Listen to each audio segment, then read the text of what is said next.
А в Москве открыли третью дальневосточную ярмарку. Это одно из самых ярких уличных развлекательных мероприятий зимней поры последних лет. В этом году ярмарка проводится на Новом Арбате. На всем протяжении главной туристической улицы Москвы ожидается до 70 тысяч посетителей. Свою продукцию здесь представили и якутские производители, рассказывает Максим Кардозу.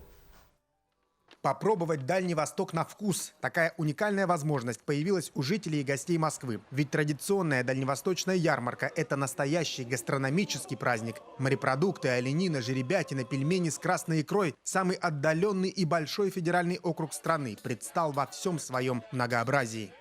Продукция, которая сама по себе свежая, чистая и правильная, она, собственно говоря, и представлена сегодня на ярмарке. Это и мед из Амурской еврейской области, это рыба из Хабаровского края, Камчатки, Сахалина, Магадана, икра из тех же регионов. Это чаи, которые начинают люди делать. Вся эта продукция, она просто совершенно чистая, и ее можно употреблять и быть уверенным, что здоровье будет только лучше.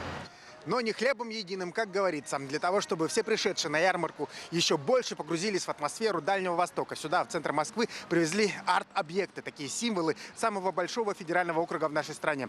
Там мы видели кедровую шишку, здесь можно увидеть также и Владивостокский маяк. Ну а это гигантский лосось. Ну и это не все, друзья. На протяжении всего Нового Арбата организаторы посадили такие хвойные растения. Это кусочек тайги. Все 11 регионов Дальнего Востока привезли в Москву свою продукцию. Широко здесь представлена и Якутия. В павильонах можно попробовать северную рыбу, колбасы, сахачай, а также увидеть уникальные изделия из мамонтовой кости. Композиция называется «Пурга в Тикси».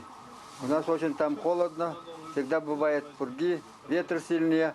Поэтому я под землей сделал мамонта, а школьники идут против пурги только вперед. Из бивня сделано белый медведь.